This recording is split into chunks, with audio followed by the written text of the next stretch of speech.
El silencio en la sala del Tribunal 304 era lo suficientemente pesado para aplastar a un hombre.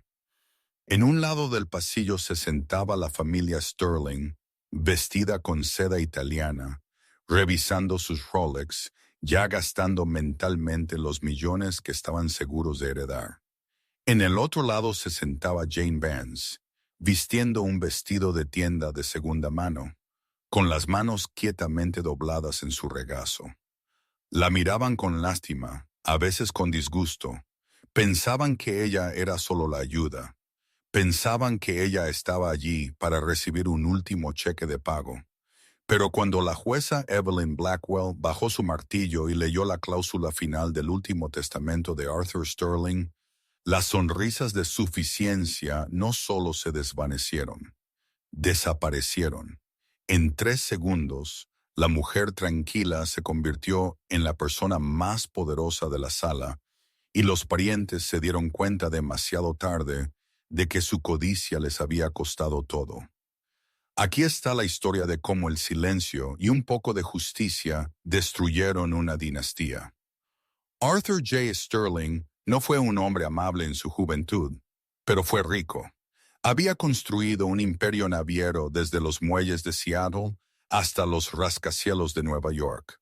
Cuando falleció a la edad de 89 años dentro de su extensa propiedad, Oakwood Manor, en las tranquilas colinas del condado de Litchfield, Connecticut, el dolor de su familia fue medible. Se midió en segundos. Específicamente, los 30 segundos que le tomó a su hija, Beatrice Sterling Davis, dejar de fingir llorar y empezar a preguntar dónde estaban las llaves de la caja de seguridad.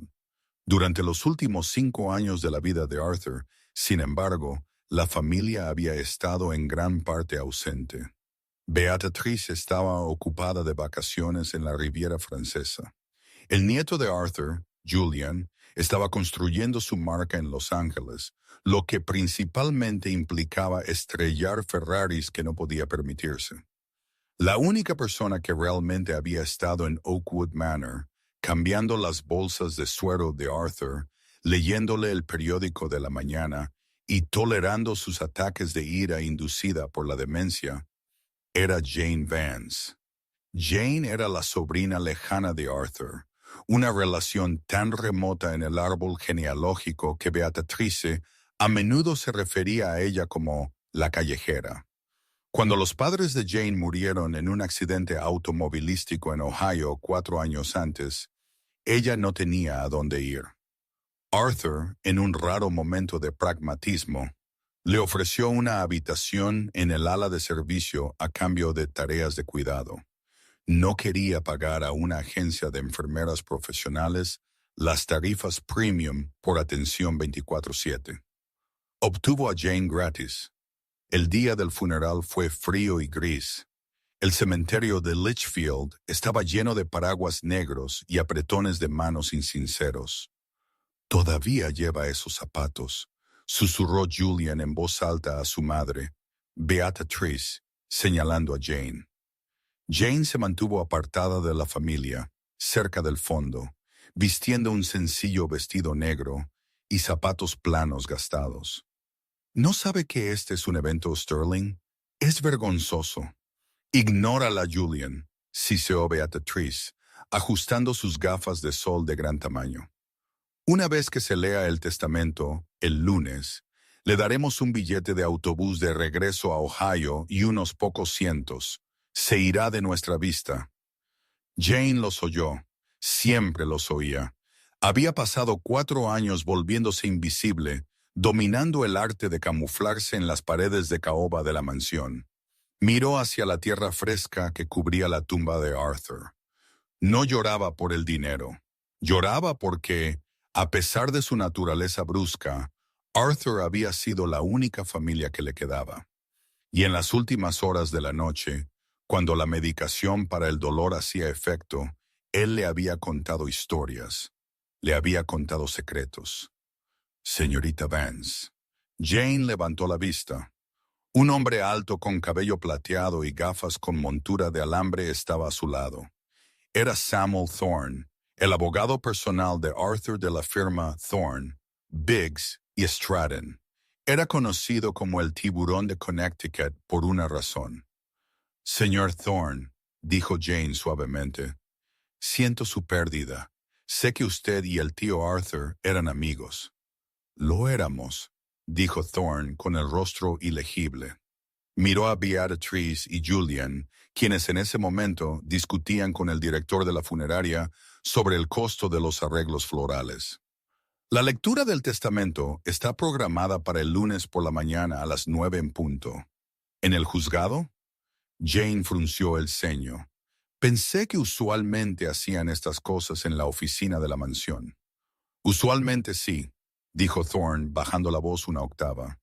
Pero dadas las complejidades de los últimos deseos del señor Sterling, la jueza Evelyn Blackwell ha acordado presidir el proceso de sucesión inmediatamente. Es una audiencia formal. Necesita estar allí, Jane. ¿Yo? Jane apretó su bolso. Señor Thorne, Beatrix me dijo que no me necesitaban. Dijo que debería empacar mis cosas. Los ojos de Thorne se endurecieron detrás de sus gafas. No empaque nada y no deje que la intimiden. Esté en el juzgado el lunes a las 9 en punto. Se alejó antes de que ella pudiera hacer otra pregunta, dejando a Jane de pie bajo la llovizna, sintiendo un extraño nudo de pavor y anticipación apretándose en su estómago. El fin de semana después del funeral fue una pesadilla dentro de Oakwood Manor. Con Arthur desaparecido, Beatrice se mudó con la sutileza de un huracán. El sábado por la mañana, Jane estaba en la cocina preparando té cuando Beatrice irrumpió, seguida por Julian y el otro sobrino de Arthur, Marcus. Marcus era un promotor inmobiliario fracasado que debía una cantidad considerable de dinero a los bancos de Boston. Miró la cubertería de la mansión con el hambre de un lobo hambriento. «Jane», ladró Beatrice, golpeando la mano sobre la isla de mármol.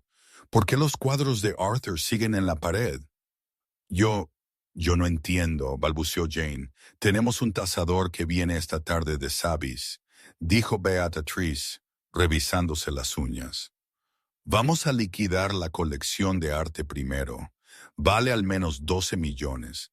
Quiero que los bajen y los apilen en la biblioteca ahora». Pero, Jane dudó. El señor Thorne dijo que no se debe mover nada hasta la lectura formal del lunes. La sala quedó en silencio. Julian se rió, un sonido de ladrido cruel. Se acercó a Jane, superándola en altura. «Escúchame, ratoncita», se burló Julian.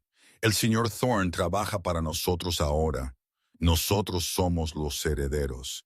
Esta es nuestra casa. Tú eres una invitada que ha abusado de su hospitalidad».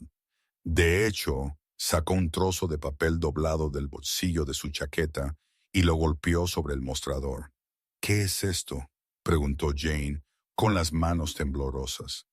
«Es una exención de responsabilidad», interrumpió Marcus, sirviéndose un vaso del caro whisky escocés de Arthur. «Y un acuerdo de confidencialidad. Usted firma esto, confirmando que nunca le robó nada a Arthur y que no hablará con la prensa sobre su condición médica. Lo firma y le damos un cheque de $5,000 ahora mismo». «¿Y si no lo hago?», preguntó Jane en voz baja. Beatrice se adelantó, su perfume dominando el olor del té. «Entonces haremos que el equipo de seguridad la escolte fuera de la propiedad por allanamiento y la demandaremos por el robo de... no sé. Digamos el collar de perlas de la abuela. Seguro que podemos encontrarlo desaparecido si buscamos lo suficiente». Era una amenaza descarada. Estaban tratando de asustarla. La querían fuera antes de la fecha del juicio. No querían un testigo de su saqueo. Jane miró el papel. 5,000 lalal era mucho dinero para ella. Podría empezar de nuevo. Podría dejar este pozo tóxico de víboras. Cogió el bolígrafo, pero luego recordó la voz de Arthur de 2 semanas antes, a altas horas de la noche. «Jane, van a venir a por ti, van a mostrar sus dientes. Tienes que ser fuerte. Prométeme, chica. Prométeme que te mantendrás firme. Jane dejó el bolígrafo. No, susurró. ¿Perdón? Los ojos de Beatrix se salieron de sus órbitas. Dije no, dijo Jane, su voz temblorosa pero ganando volumen.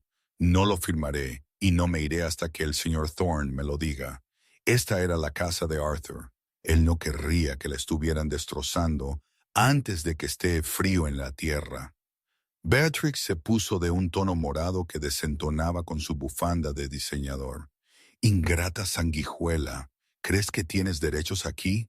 No eres nada. Le limpiabas la barbilla y le cambiabas las sábanas. Eso es todo.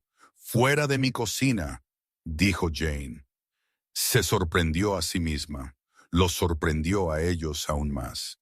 Julian dio un paso adelante agresivamente, pero Marcus lo detuvo. Déjalo, Julian. Quiere jugar a las duras. Bien. El lunes por la mañana será humillada delante de un juez. Luego la echaremos a la calle sin nada. Salieron furiosos, dejando a Jane sola en la vasta y silenciosa cocina. Se desplomó en el suelo y lloró, aterrorizada por lo que acababa de hacer. Ella no sabía que en el estudio de arriba, escondido dentro de una vieja copia de Moby Dick, había un diario que Arthur había guardado durante el último año. Un diario que detallaba cada visita que Beatriz no hizo, cada dólar que Marcus pidió prestado y nunca devolvió, y cada amabilidad que Jane le había mostrado. Ella aún no lo sabía, pero el lunes no iba a ser un funeral para Arthur.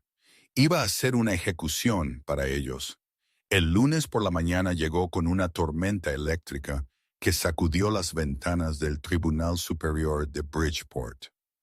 La atmósfera dentro de la sala 304 era estéril y fría. La familia Sterling llegó en una flota de sub negros.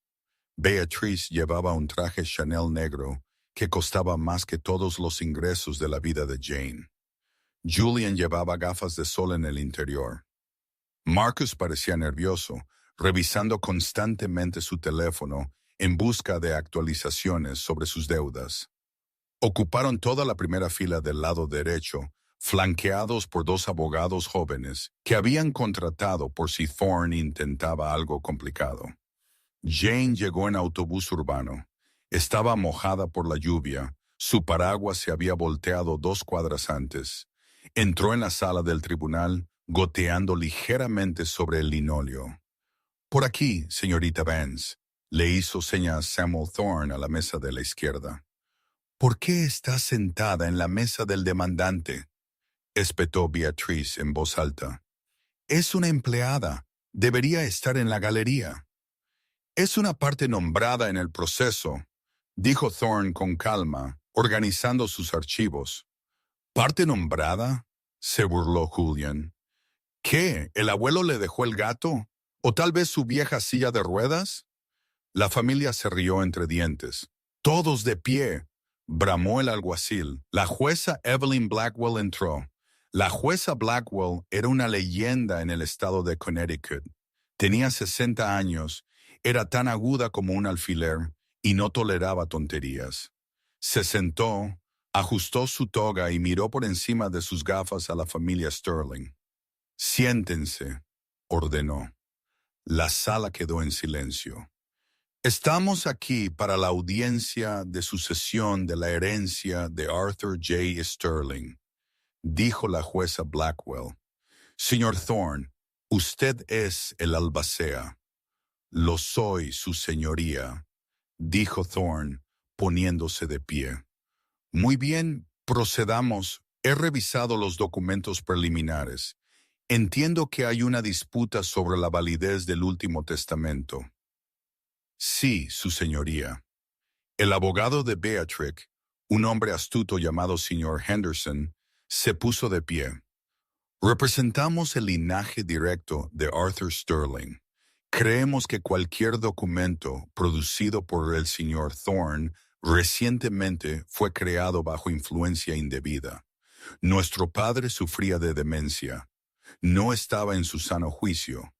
Creemos que esta joven, Señaló con un dedo acusador a Jane.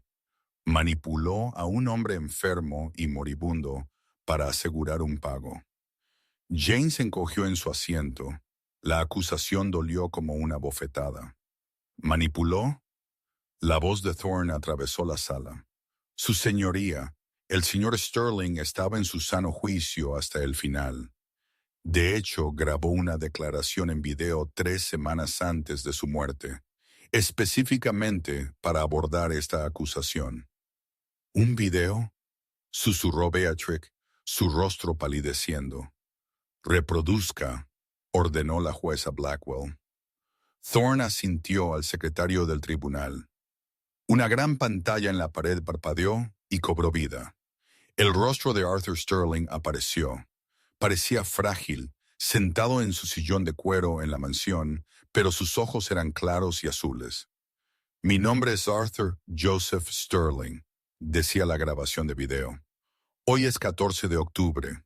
Hago esta declaración por mi propia voluntad. Conozco a mi familia. Sé que cuando muera, Beatrix querrá las joyas, Julian querrá los autos, y Marcus querrá el dinero para pagar sus deudas de juego. En la sala del tribunal, Marcus jadeó audiblemente. Julian parecía haber recibido un puñetazo.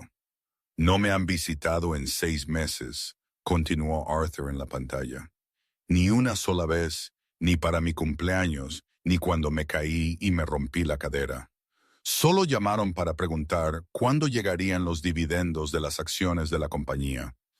Arthur hizo una pausa para toser, y en el video la mano de Jane entró en el cuadro, ofreciéndole un vaso de agua. Él lo tomó con una sonrisa. Gracias, querida, dijo Arthur a la Jane del video. Volvió a mirar a la cámara. Esta joven, Jane, es la única razón por la que sigo vivo hoy. Cocinó para mí. Me leyó. Me limpió cuando me daba demasiada vergüenza pedir ayuda. Nunca pidió un aumento. Nunca pidió estar en el testamento. Arthur se inclinó hacia la lente de la cámara. Así que, a mi familia que está viendo esto ahora mismo, quiero que sepan que los vi.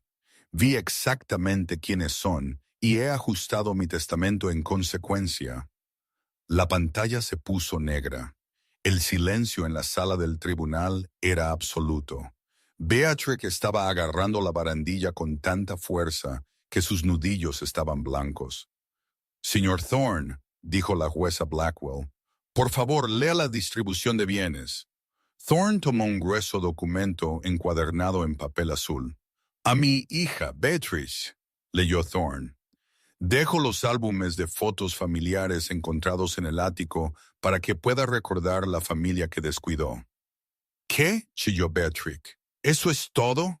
Los álbumes a mi sobrino Marcus, continuó Thorne, ignorando el arrebato. Dejo la condonación de su deuda actual conmigo, que asciende a $450,000. Ahora estás libre de deudas con la herencia, Marcus. No la desperdicies. Marcus se desplomó en su silla. Era mucho dinero, pero no los millones que necesitaba. A mi nieto Julian, leyó Thorne. Dejo mi camioneta Ford de 1998. Es confiable, robusta y requiere trabajo duro para mantenerla. Rasgos que actualmente te faltan, pero que espero aprenderás. ¿La camioneta?, gritó Julian, poniéndose de pie. Tiene una colección de Ferraris, tiene un Shelby antiguo. A mí me toca un Ford oxidado. Siéntese. La jueza Blackwell golpeó el martillo. Un arrebato más y lo declararé en desacato. Julian se sentó furioso. Y finalmente, dijo Thorne pasando la página, miró a Jane y por primera vez sonrió genuinamente. A Jane Vance. Thorne hizo una pausa. La tensión en la sala era tan espesa que parecía que el aire había sido aspirado. A Jane Vance, quien me dio dignidad cuando no tenía ninguna, le dejo el resto de la herencia Sterling. Beatrix soltó un sonido ahogado. Esto incluye, enumeró Thorne, la propiedad de Oakwood Manor, la villa de vacaciones en el lago Como, toda la colección de arte, la participación de Control en Sterling Shipping Logistics y el contenido de todas las cuentas bancarias privadas por un total aproximado de 84 millones. «¡No!», gritó Beatrix, poniéndose de pie de un salto. «Esto es una mentira. Esto es fraude. Es una bruja. Ella lo envenenó». «¡Orden!», gritó la jueza Blackwell. «Quiero un receso», gritó el abogado de Beatrix. «Impugnamos esto. Esta mujer no es nadie. Es una camarera. No puede dirigir un imperio naviero». «En realidad», interrumpió Thorne con voz tranquila, «hay una condición adjunta a la herencia. Una cláusula sobre la que el señor Sterling fue muy específico». Jane levantó la vista con lágrimas corriendo por su rostro. No le importaba el dinero. Solo estaba abrumada por la defensa de Arthur. «¿Qué condición?», susurró. Thorne miró a la familia Sterling, luego de vuelta a Jane. «La cláusula de carácter», dijo Thorne. «El señor Sterling estipuló que para que el testamento sea válido, Jane Vance debe aceptar una cosa. Ella tiene el poder de vetar las herencias de los otros miembros de la familia. Si ella decide que no son merecedores, puede despojarlos de los álbumes de fotos, la condonación de la deuda y la camioneta. Puede dejarlos absolutamente sin nada. Depende enteramente de su discreción». Todas las cabezas en la sala del tribunal se giraron hacia Jane, la mujer tranquila, el ratón. Beatrice, Marcus y Julian la miraron. Su arrogancia había desaparecido. En su lugar había miedo puro y sin adulterar. La dinámica de poder había cambiado tan violentamente que la sala parecía girar. Jane se levantó lentamente. Se secó los ojos. Miró a Beatrix, quien se había burlado de sus zapatos. Miró a Julian, quien la había amenazado con echarla. Miró a Marcus, quien había intentado comprarla. Caminó hacia el centro de la sala del tribunal. «¿Puedo hablar?», le preguntó Jane a la jueza. «Puede», dijo la jueza Blackwell suavemente. Jane se volvió hacia sus parientes. El labio de Beatrice temblaba. «Jane, querida», balbuceó Beatrix con la voz temblorosa. Nosotros solo estábamos molestos. Sabes cómo es la familia. Te queremos. Somos familia». «Familia». Jane repitió la palabra, saboreándola. «¿Familia?», repitió Jane, su voz baja pero llegando al fondo de la silenciosa sala del tribunal. Beatrix asintió ansiosamente, con lágrimas corriendo por su rostro, emborronando su costosa máscara de pestañas. «Sí, Jane. Somos la única familia que te queda». Jane miró a Beatrix por un largo momento. «Cuando mis padres murieron», dijo Jane, «te llamé tía Beatrix. Tenía 22 años y estaba terriblemente sola. Pregunté si podía quedarme en tu casa de huéspedes por un mes hasta que me recuperara. ¿Recuerdas lo que me dijiste?» Beatrix se congeló. «Me dijiste que tu póliza de seguro no cubría a los callejeros y colgaste el teléfono», recordó Jane sin amargura, solo un hecho frío. «Arthur me acogió, no tú». Se volvió hacia Marcus. «¿Y tú?» Hace 6 meses, Arthur lloraba porque no podía recordar la cara de su madre. Te llamé para preguntar si tenías alguna foto antigua. Me dijiste, el tiempo es dinero, cariño, y me falta de ambos. Luego preguntaste si Arthur ya había firmado el cheque para tu préstamo puente. Marcus miró sus caros mocasines italianos. Jane se volvió hacia la jueza. «Su señoría, entiendo el poder que Arthur me ha dado. No quiero sus álbumes de lástima, ni sus deudas, ni esa vieja camioneta, pero Arthur quería que aprendieran algo. No ejerceré la cláusula hoy. Quiero ver si son capaces de ser seres humanos decentes primero.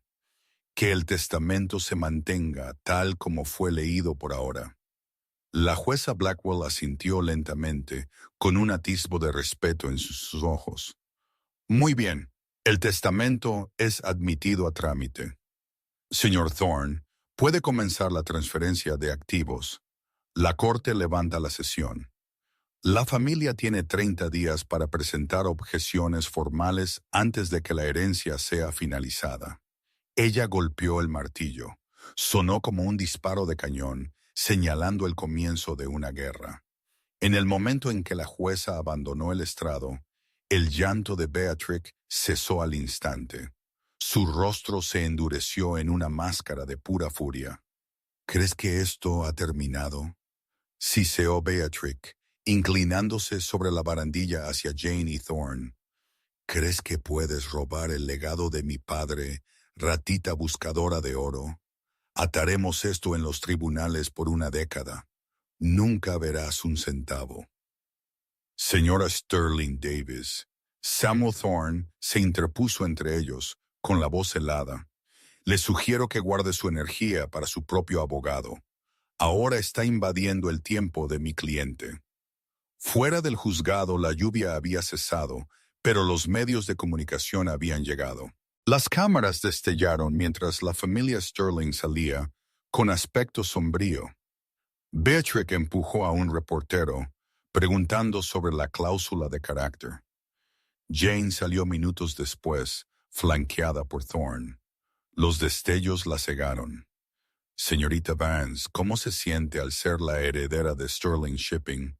¿Es cierto que la familia la trató como una sirvienta? ¿Va a desalojarlos?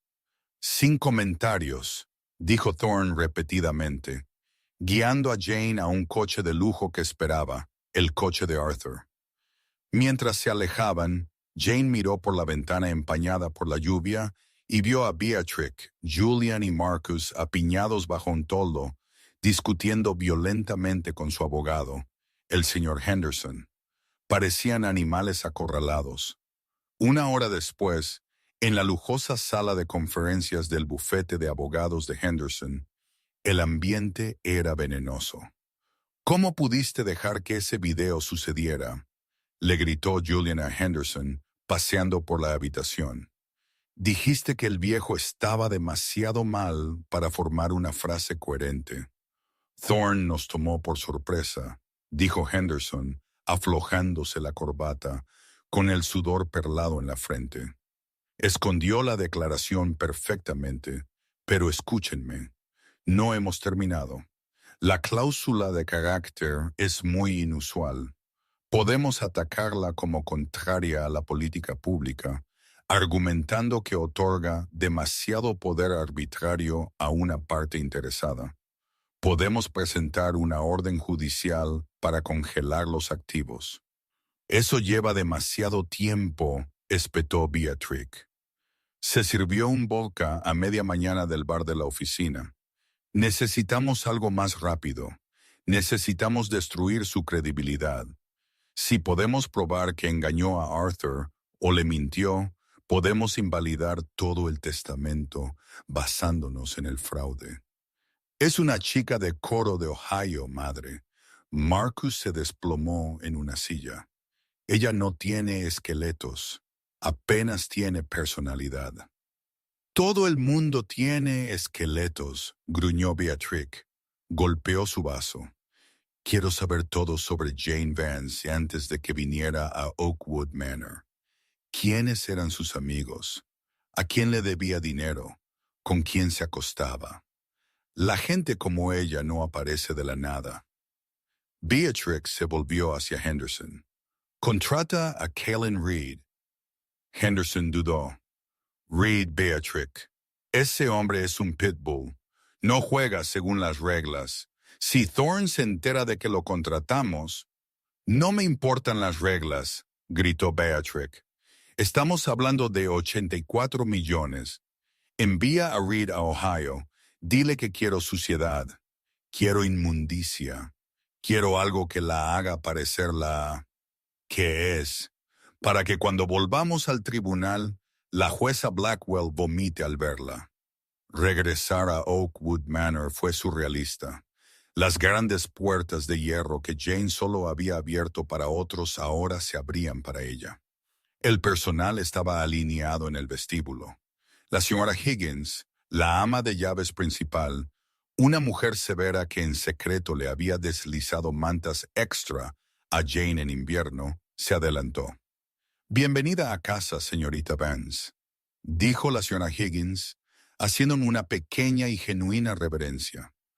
«Por favor, señora Higgins», dijo Jane, sintiéndose incómoda. «Solo soy Jane». «Ya no, señorita», dijo la señora Higgins con firmeza. «Ya no. La suite principal del ala este ha sido preparada para usted. Hemos trasladado sus cosas de la habitación anterior». Jane caminó por la casa silenciosa. Se sentía diferente ahora. Los retratos de los ancestros Sterling en las paredes parecían mirarla con desaprobación, intrusos en su dominio. Entró en el estudio de Arthur. Todavía olía a su tabaco y a viejos libros de cuero. Samuel Thorne la esperaba allí. 2 pilas de gruesos archivadores sobre el enorme escritorio de roble. «Esta es la realidad, Jane», dijo Thorne con seriedad, dando palmaditas en la primera pila. «Esto es Sterling Shipping Logistics. Es una operación global con 4,000 empleados, flotas en el Atlántico y el Pacífico, y competidores muy agresivos. La junta directiva está actualmente en sesión de emergencia. Están aterrorizados. Piensan que lo vas a vender por partes». Jane pasó una mano por el escritorio. «No sé lo primero sobre transporte marítimo, Samuel». Arthur lo sabía. Dejó una carta de instrucciones. «Quiere que nombres a un CEO interino. Recomienda a la actual COO, Sarah Jenkins, una mujer muy capaz en la que Arthur confiaba. Tu trabajo por ahora es aprender a ser la accionista mayoritaria, a llevar las riendas». Thorne se movió a la segunda pila de archivadores. «Y esta es la batalla legal. Henderson presentó una orden judicial de emergencia hace 1 hora para congelar las cuentas bancarias. La venceremos mañana por la mañana, pero es solo la primera salva. Beatrix va a intentar probar que eres incapaz, mentalmente inestable o criminalmente manipuladora». «Que lo intenten», dijo Jane, sorprendida por el acero de su propia voz. De pie en la habitación de Arthur, sintió que su fuerza se le contagiaba. «No tengo nada que ocultar». Thorne la miró por encima de sus gafas. «¿Estás segura, Jane? Porque si hay algo, cualquier cosa en tu pasado que puedan distorsionar, necesitas decírmelo ahora antes de que lo encuentren». Jane pensó en su vida en Dayton, Ohio, antes del accidente que mató a sus padres. Era una vida tranquila, community college, trabajando en un restaurante. Luego recordó a Darius. Un escalofrío le recorrió la espalda. Había un chico en Dayton hace años. Thorne se sentó, con el bolígrafo preparado. «Cuéntame». Mientras Jane confesaba su pasado a Thorne, Kaylin Reed alquilaba una habitación de motel barata en Dayton, Ohio. Reed era un hombre que parecía dormir con su gabardina. Olía a cigarrillos baratos y a desesperación. Cobraba $500 la hora porque obtenía resultados, generalmente saltándose las líneas legales. Pasó 2 días entrevistando a los antiguos vecinos, propietarios y jefes de Jane en el restaurante. Todos decían lo mismo: chica dulce, tranquila, trágico lo de sus padres. Era un callejón sin salida. Frustrado, Reed fue a un bar de mala muerte en las afueras de la ciudad, el tipo de lugar donde las sirenas de la policía eran ruido de fondo. Le pagó $50 al camarero por información sobre cualquiera que conociera a Jane Vance hace 5 años. Un hombre al final de la barra se animó. Estaba demacrado, con tatuajes subiendo por su cuello y ojos que parecían demasiado viejos para su rostro. «Vance», dijo el hombre con voz áspera. «Sí, la conocía. Era mi chica». Reed se acercó, colocando un billete de $100 en la barra. ¿Cuál es tu nombre, amigo? Darius Hayes, dijo el hombre, arrebatando el billete. Estaba saliendo con Jane Vance. No parece de tu tipo, Darius, dijo Reed secamente.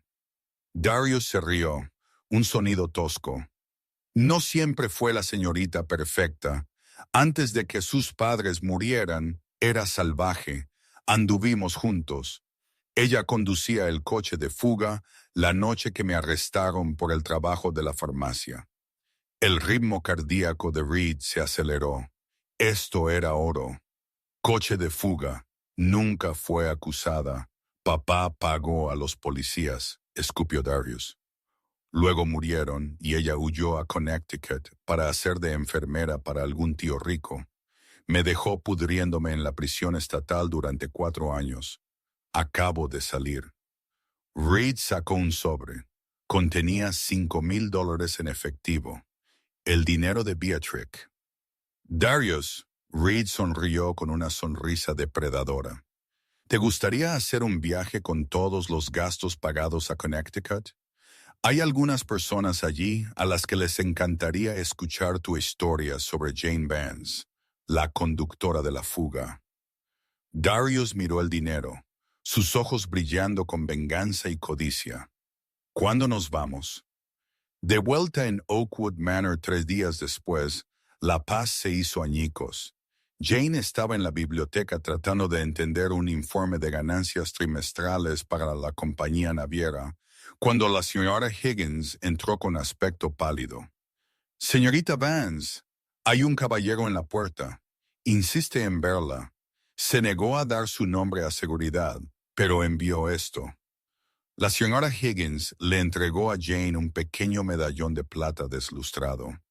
Jane se quedó sin aliento. Sus manos temblaron al tomarlo. Era barato, algo que había comprado en una feria cuando tenía 19 años. Dentro había una pequeña foto descolorida de ella y Darius riendo. No la había visto en 5 años. Pensó que la había perdido la noche en que arrestaron a Darius, la noche en que huyó de la escena presa del pánico, cambiando para siempre el curso de su vida. «Déjelo entrar», susurró Jane, cerrando el puño alrededor del medallón con tanta fuerza que le cortó la palma de la mano. «Pero señorita, seguridad dice que tiene mala pinta». «Déjelo entrar, señora Higgins, tráigalo aquí». 10 minutos después, las puertas de la biblioteca se abrieron. Darius entró pavoneándose, fuera de lugar entre las primeras ediciones y los muebles de cuero. Parecía más sano que en Ohio, gracias a la financiación de Beatrix. Llevaba un traje nuevo que no le quedaba del todo bien, comprado por Callan Reed. «Hola, Ellie». Darius sonrió, disfrutando de la mirada de terror en el rostro de ella. «Bonito lugar tienes aquí, una pequeña mejora del parque de caravanas, ¿eh?» «¿Qué quieres, Darius?», preguntó Jane, poniéndose de pie, tratando de mantener el escritorio entre ellos. «Oí que te llegó algo de dinero». «Dinero serio». Darius caminó por la habitación, tocando un jarrón Ming inestimable. «Me puse a pensar en los viejos tiempos, en cómo me dejaste tirado cuando aparecieron los policías. Me debes, Ellie, me debes 4 años de mi vida». «No sabía que estabas robando el lugar», suplicó Jane. «Me dijiste que solo ibas a recoger una receta». «No importa lo que supieras, importa lo que parecía». Darius se inclinó sobre el escritorio, su aliento fétido, y ahora mismo parece que la heredera de la fortuna Sterling es cómplice de robo a mano armada. La puerta se abrió de nuevo. Beatrice estaba allí flanqueada por Julian y el investigador privado Callan Reed. Beatrice parecía triunfante. Bueno, Beatrix ronroneó entrando en la habitación. «Parece que el ratón tranquilo tiene un pasado muy ruidoso. Cómplice de robo. Dios mío, Jane, Arthur estaría devastado al saber que le dejó su compañía a una criminal común». Jane miró de Darius a Beatrix. Era una emboscada. «Aquí está el trato, querida», dijo Beatrix, colocando un documento en el escritorio. Firmas el control total de la herencia a Julian y a mí ahora mismo. Te daremos una generosa pensión, digamos 10,000 al año, para que vivas tranquilamente en algún lugar lejano. Y el señor Hayes aquí hizo un gesto a Darius. Olvidará que alguna vez te vio. ¿Y si no lo hago?, preguntó Jane, su voz apenas audible. Entonces, mañana por la mañana, el señor Hayes irá al fiscal de distrito. Beatrix sonrió cruelmente. Y en lugar de vivir en una mansión, vivirás en una celda.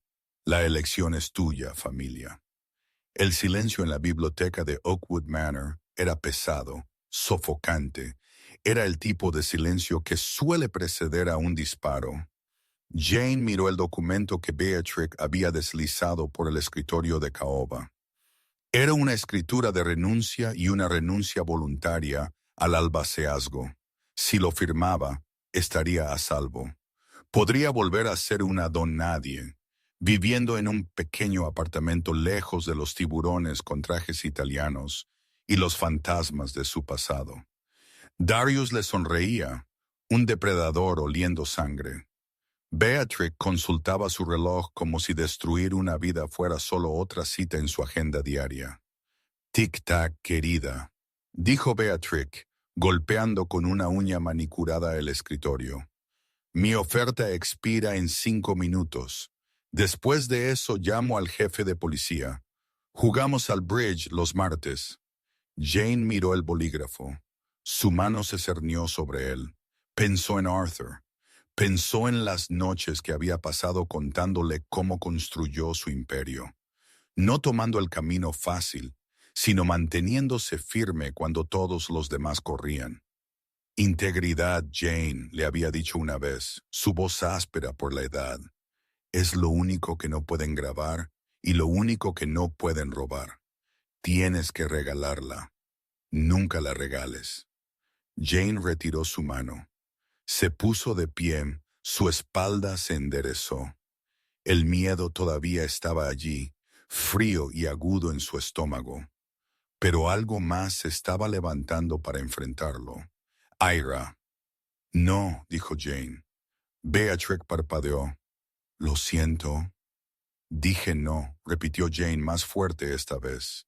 Miró directamente a Darius.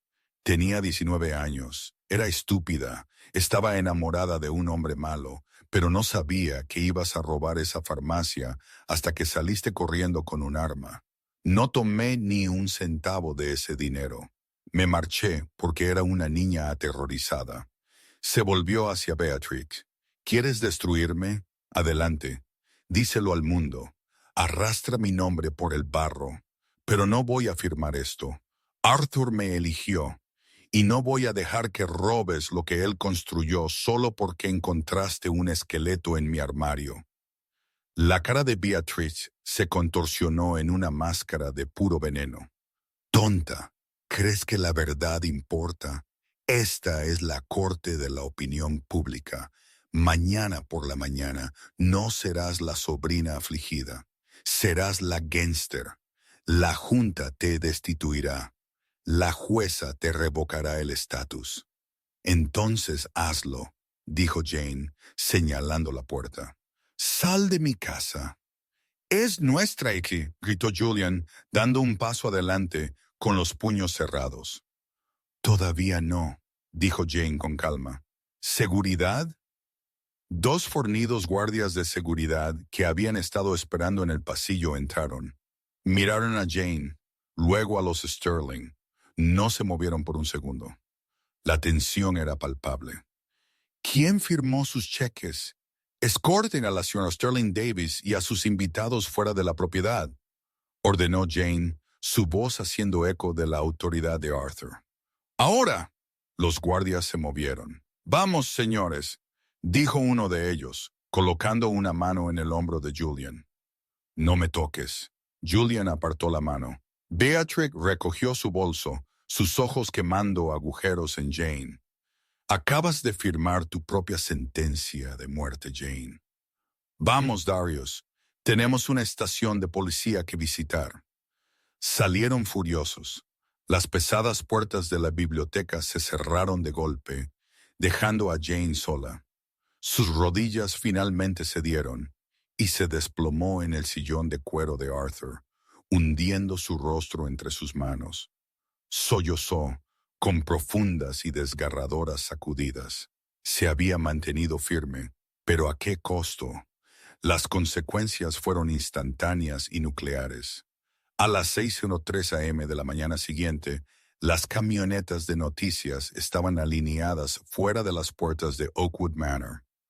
Los titulares eran brutales. El Bridgeport Chronicle. De conductora de fuga multimillonaria, el pasado criminal secreto de la heredera Sterling. Canal 8 Noticias. La policía investiga a Jane Vance por su papel en el robo a mano armada de 2019. Jane no podía encender la televisión sin ver su foto de graduación de la escuela secundaria junto a una foto de fichaje de Darius. Beatrice había dado una entrevista exclusiva, llorando ante la cámara sobre cómo temía por la seguridad de su padre en sus últimos días, insinuando que Jane podría haberlo dañado, aunque no tenía ninguna prueba. Samuel Thorne llegó luchando por abrirse paso entre la prensa. Parecía grave. «Es malo, Jane», dijo Thorne, tirando una pila de periódicos sobre la mesa de la cocina. El precio de las acciones de Sterling Shipping cayó un 12% esta mañana. La junta directiva está convocando una votación de emergencia de censura. Quieren invocar la cláusula de moralidad en los estatutos corporativos para despojarte del poder de voto. ¿Pueden hacer eso?, preguntó Jane, con los ojos rojos por la falta de sueño. «Si te acusan de un delito grave». «Sí», dijo Thorne, «y el detective Callahan de la policía de Dayton viene hacia aquí. Están reabriendo el caso archivado basándose en el nuevo testimonio de Darius». «Está mintiendo», dijo Jane. «Está diciendo que lo planeé con él. Yo no lo hice». «Es su palabra contra la tuya», dijo Thorne paseando por la cocina. «Y ahora mismo, él es la víctima que cumplió condena, y tú eres la chica rica que se salió con la suya. A los jurados les molesta esa dinámica». Thorne dejó de pasear y la miró. «Jane, ¿necesitamos un milagro o necesitamos suciedad? Beatrice pagó para que Darius viniera aquí». «Lo sabemos, pero necesitamos probarlo». «¿Dijeron algo? ¿Algo específico?» «Solo me amenazaron», dijo Jane. «Sí. Beatrix me ofreció 10,000 al año si firmaba». «Extorsión», murmuró Thorne, pero sin pruebas. Jane de repente se sentó derecha. «Espera, la biblioteca. ¿Qué pasa con eso?» «Arthur», Jane dijo, activándose un recuerdo. Hace unos 6 meses, Arthur se volvió paranoico de que el personal le robara su whisky escocés. Él instaló una cámara, escondida en el ojo del busto de César en la estantería. Los ojos de Thorne se abrieron de par en par. ¿Estaba encendida? «No lo sé», dijo Jane, levantándose de un salto.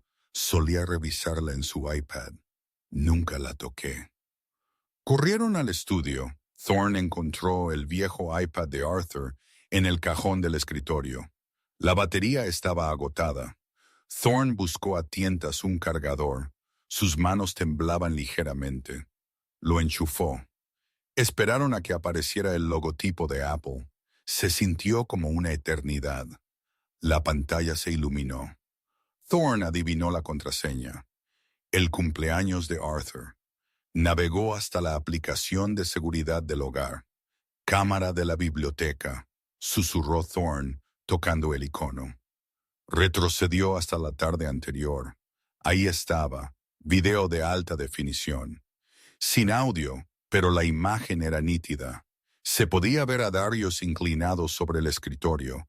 Se podía ver a Beatrice golpeando el documento. Se podía ver la agresividad en el lenguaje corporal de Julian. «Es solo video», suspiró Thorne, desinflándose.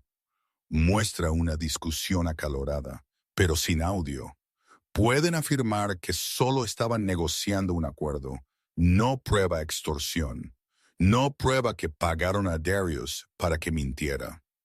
Jane se desplomó. Entonces, ¿es inútil? No inútil. Thorne entrecerró los ojos, pero no una prueba irrefutable. Necesitamos algo que vincule la cuenta bancaria de Beatrix con el bolsillo de Darius, y lo necesitamos antes de la audiencia de emergencia de mañana. Thorne sacó su teléfono. Voy a llamar a un asociado mío, se llama Miller. Solía ser del FBI, de crímenes cibernéticos. Si Beatriz transfirió dinero a un delincuente convicto, dejó un rastro. Ve a vestirte, Jane. Tenemos una guerra que librar. La audiencia de sucesión de emergencia se fijó para el miércoles. La sala del tribunal estaba llena. Parecía que todo el pueblo de Litchfield había acudido a ver cómo caía la heredera Gangster. Beatrix se sentó en la primera fila con el aspecto de una hija preocupada y afligida.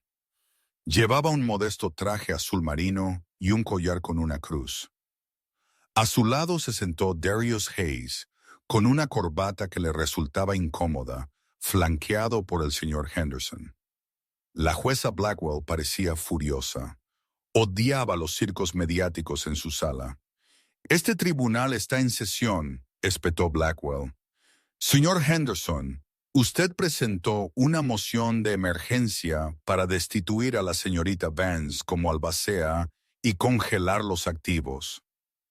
«Sí, su señoría», se puso de pie Henderson, rebosando confianza. «Ha salido a la luz nueva evidencia con respecto al carácter de la señorita Vance. Actualmente eres objeto de una investigación policial activa con respecto a un robo a mano armada grave. Creemos que hay riesgo de fuga y que es completamente incapaz de administrar la herencia Sterling. Tenemos un testigo, el señor Darius Hayes, preparado para testificar sobre su historial criminal». «Un historial criminal que ocultó a este tribunal», gritó Beatrix desde su asiento. «Siéntese, señora Sterling Davis», advirtió la jueza Blackwell. Se volvió hacia Thorne. «Señor Thorne, la reputación de su cliente está sufriendo un duro golpe. ¿Qué dice usted?» Thorne se puso de pie. Parecía tranquilo, demasiado tranquilo. Caminó hacia el centro de la sala llevando una simple carpeta de Manila. «Su señoría», comenzó Thorne, su voz de barítono y suave. «La defensa está de acuerdo en que el carácter es el tema central aquí. Sin embargo, creemos que la cláusula de carácter que Arthur Sterling escribió en su testamento es el único estándar legal relevante. La cláusula es irrelevante si ella está en prisión», argumentó Henderson. «¿Está ella en prisión?», preguntó Thorne. «La última vez que comprobé, una investigación no es una condena. Pero hablemos del señor Hayes». Thorne se volvió hacia Darius. «Y señor Hayes, usted afirma que la señorita Vance planeó el robo con usted». «Sí», gruñó Darius. «Ella dibujó el mapa». «Ya veo», dijo Thorne. «Y usted se presentó ahora, 4 años después, puramente por un sentido de deber cívico, para asegurar que se hiciera justicia». «Así es», se burló Darius. «No tuvo nada que ver con los $50,000 transferidos a su cuenta corriente en Dayton Mutual Bank hace 3 días». La sala quedó en un silencio sepulcral. Beatrix se congeló. Henderson dejó caer su bolígrafo. «¡Objeción!», gritó Henderson. «Una especulación». «Tengo los registros bancarios aquí mismo», dijo Thorne, sacando una hoja de la carpeta. «Cortesía de una citación ejecutada esta mañana. Una transferencia bancaria de Sterling, Davis Personal Holdings y Darius Hayes. Fecha, 18 de noviembre.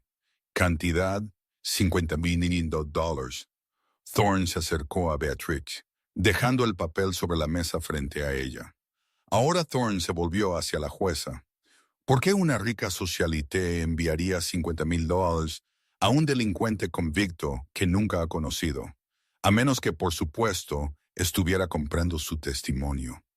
Eso es una mentira, chilló Beatrice, poniéndose de pie. Fue Caridad. Es un joven problemático. Lo estaba ayudando a recuperarse. ¿Caridad? Thorne levantó una ceja. Interesante, porque también tenemos las imágenes de seguridad de la biblioteca de Oakwood Manor. Thorne hizo una señal al secretario.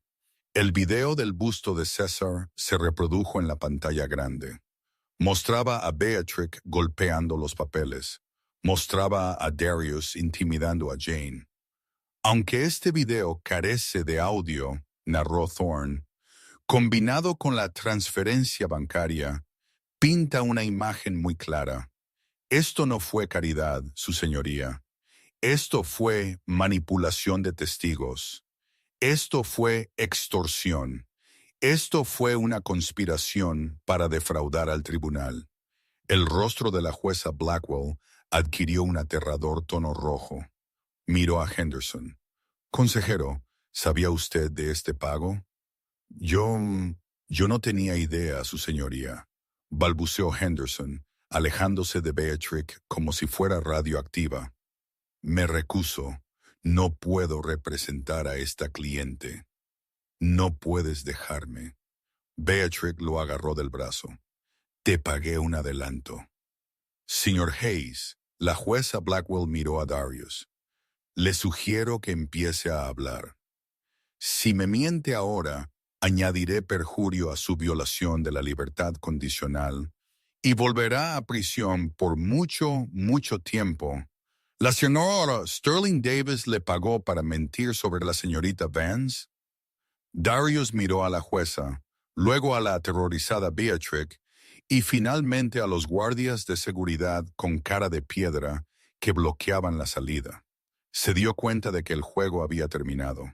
No iba a ir a la cárcel por una dama rica que lo miraba como si fuera basura. Sí, dijo Darius, con la voz quebrada.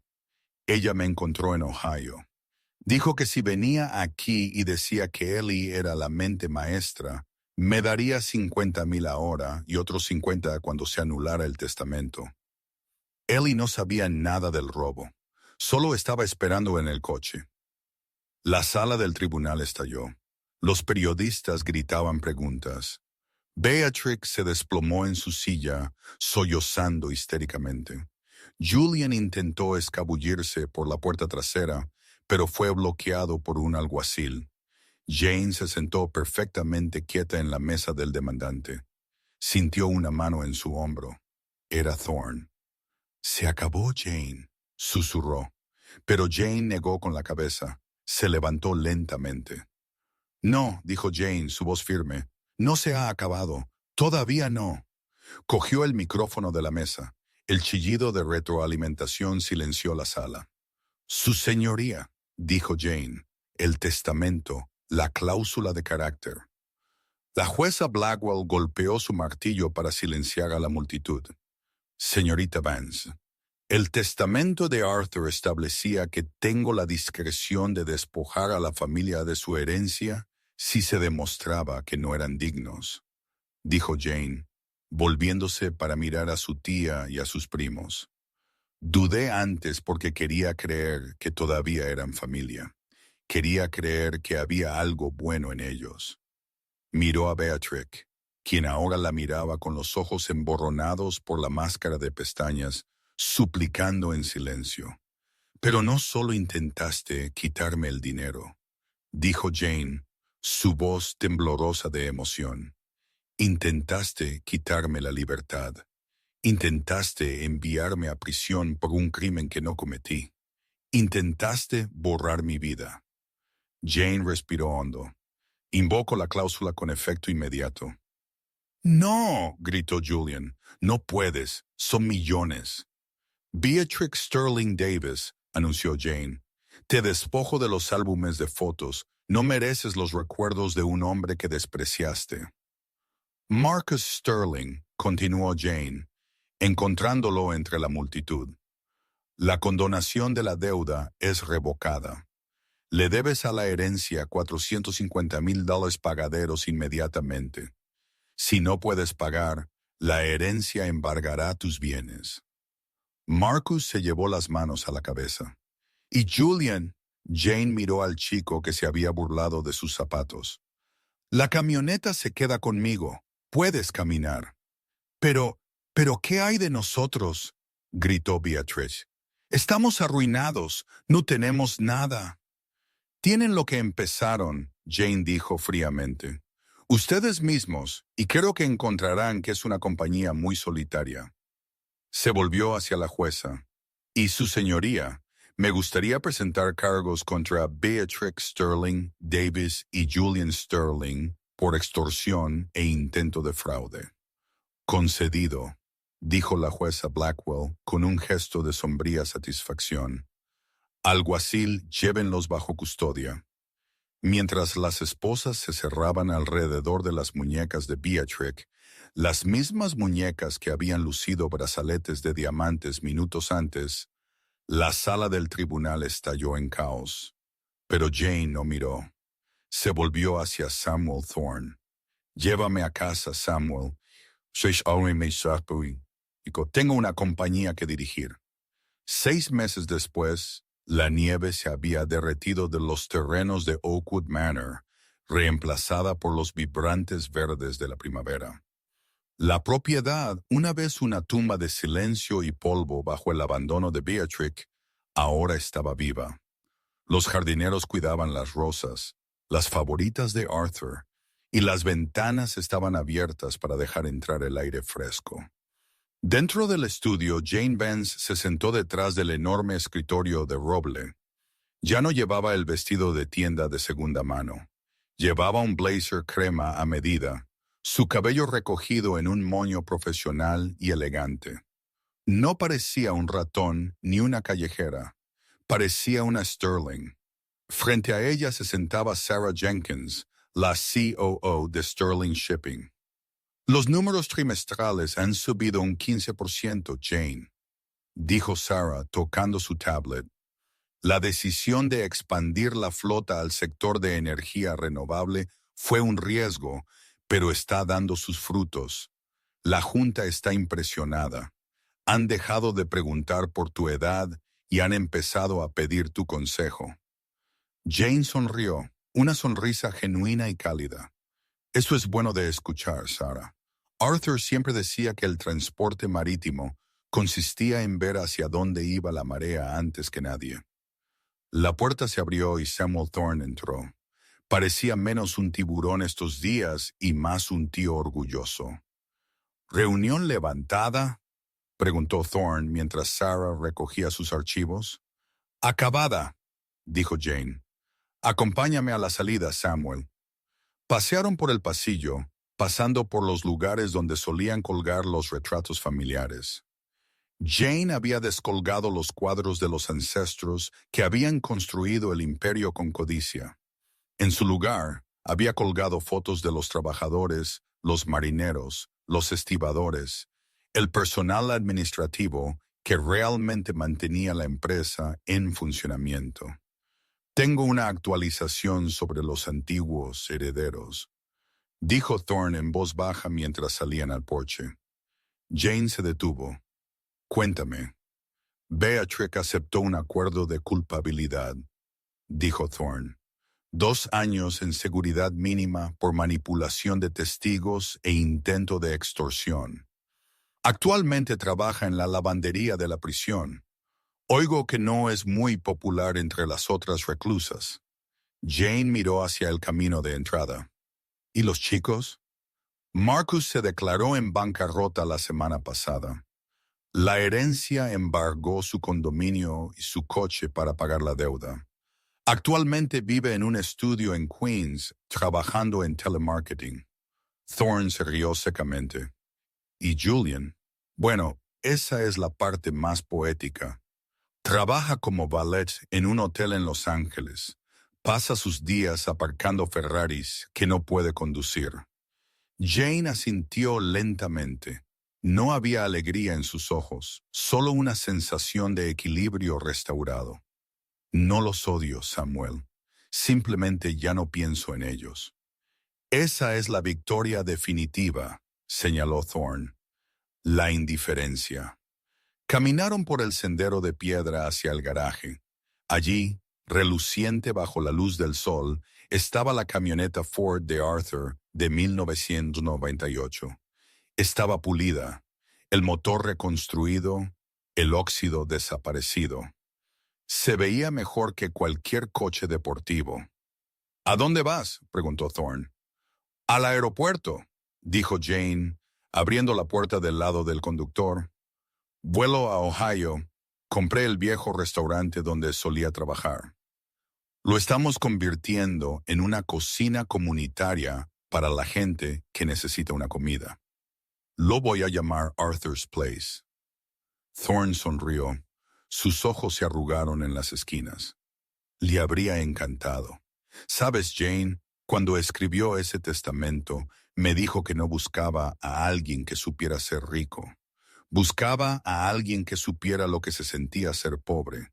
Sabía que eras la única que no dejaría que el dinero cambiara quién eres. Jane subió a la camioneta. Agarró el volante, el mismo volante que Arthur había sujetado durante 20 años. Sin embargo, se equivocó en una cosa, dijo Jane, arrancando el motor. Ronroneó con un zumbido bajo y constante. Oh, el dinero sí me cambió, dijo Jane, mirando la mansión que ahora era un hogar, no una fortaleza. Me dio una voz, y nunca más volveré a estar callada. Puso la camioneta en marcha y condujo por el largo camino de entrada, pasando las puertas de hierro, y salió a un mundo que finalmente conocía su nombre. La mujer tranquila había hablado, y el eco duraría generaciones. Y esa es la historia de Jane Vance. Demostró que la dignidad vale más que los diamantes, y que el silencio no siempre es señal de debilidad. A veces es solo la calma antes de la tormenta. La familia Sterling aprendió por las malas que cuando tratas a la gente como si fuera invisible, nunca ves venir el golpe. El legado de Arthur Sterling no fue su dinero, fue su juicio de carácter. Él sabía que la chica que limpiaba sus pisos era la única apta para sentarse en su trono. ¿Qué piensas? ¿Hizo Jane lo correcto al tomarlo todo? ¿O debería haber mostrado misericordia a su familia a pesar de su crueldad? Si estuvieras en su lugar, ¿habrías firmado los papeles o habrías luchado? Hazme saber tus pensamientos en los comentarios a continuación. Leo cada uno. Si disfrutaste esta historia de karma y justicia, por favor dale a me gusta. Realmente ayuda a crecer el canal. Y no olvides suscribirte y tocar la campana de notificaciones para no perderte ninguna historia nueva. Gracias por mirar y te veré en la próxima.